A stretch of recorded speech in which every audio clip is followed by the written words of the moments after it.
Bonjour, je suis le docteur Grégory Pamard. J'ai 33 ans, je suis marié et père de famille. Depuis 1 an, 4 mois et 13 jours, je n'ai plus le droit d'exercer mon métier de médecin généraliste dans mon pays, la France. Il y a 500 jours, on m'a forcé à abandonner mes patients, à les laisser seuls et sans solution. Il y a 500 jours, le gouvernement français a jeté dehors les médecins, infirmiers, soignants, pompiers, personnel des centres de santé qui refusaient l'injection anti-Covid. Nous avons perdu le métier que nous aimons, et le gouvernement a inventé un nouveau statut. Nous sommes les suspendus. Sans salaire, sans indemnité, sans aucune aide. Depuis 500 jours, nous avons dû renoncer à notre sécurité, à notre confort. Certains font la manche, des familles sont obligées d'abandonner leur maison, des personnes obligées de quitter leur pays. Et notre seul crime, c'est d'avoir été prudent, d'avoir refusé un nouveau traitement. Nous avons refusé que quelqu'un, et même notre gouvernement, puisse disposer de notre corps.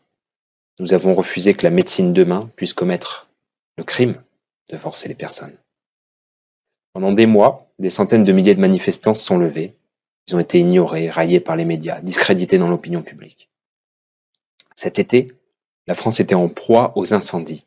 On a appelé l'aide des pompiers dans toute l'Europe, mais 5000 pompiers suspendus restaient chez eux, sans pouvoir aider. Beaucoup de malades n'ont plus de médecins traitants, et en désespoir, ils renoncent à se faire soigner, ou alors ils se rendent au service des urgences. Et les médecins ne peuvent toujours pas soigner.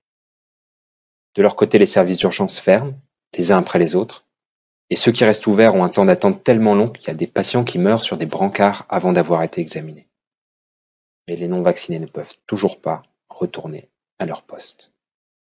Ça, c'est la réalité en France, dans ce pays qui se vantait d'avoir le meilleur système de santé au monde. Aujourd'hui, le monde entier admet que la vaccination n'empêche pas de transmettre les virus, l'argument scientifique ne tient plus, et tous les pays au monde ont supprimé l'obligation. Mais non, pas tous. La France est le dernier pays qui conserve cette obligation vaccinale pour les métiers de la santé.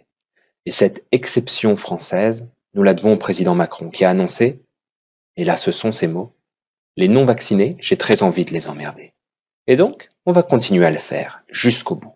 C'est ça la stratégie. Il en fait une affaire personnelle, et il se met au service de l'industrie pharmaceutique contre son propre peuple. Le gouvernement ferme les yeux sur cette situation, et pire même puisque récemment le gouvernement a fait de l'obstruction pour empêcher le Parlement d'abroger cette loi injuste. 500 jours déjà. 500 jours. Est-ce que je pourrais à nouveau exercer comme médecin dans mon pays? Je sais pas. Et en fait, j'ai peur de ce que la médecine devient. Et en fait, j'ai peur de ce que mon pays devient. Parce qu'il y a ce statut-là de suspendu qui permet à l'État de faire disparaître socialement n'importe qui pour ses idées. Aujourd'hui, c'est les soignants. Demain, les professeurs récalcitrants, les policiers, les juges. Alors c'est pour cette raison que je m'adresse à vous. Le gouvernement verrouille notre capacité d'action. Et si nous voulons que la cause soit entendue, on doit dépasser les frontières de notre pays. On doit informer et soulever massivement l'opinion publique internationale. Le monde doit dire à Emmanuel Macron et son gouvernement « Vous ne pouvez pas piétiner la démocratie. Ceux qui donnent leur vie pour prendre soin des autres méritent mieux que cela. La santé, la liberté des Français méritent mieux que cela. La France ne peut pas devenir un État totalitaire. Le pays des droits de l'homme mérite mieux que cela. Ceci est un appel à l'aide. Nous avons besoin que l'opinion publique internationale comprenne et sache ce qui se passe en France, l'état de notre santé, l'état de notre politique. Ceci est un SOS.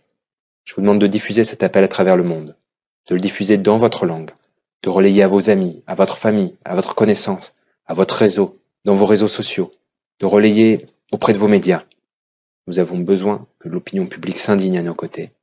La France a la prétention d'avoir guidé le monde, et aujourd'hui c'est au monde de soutenir la France. Merci.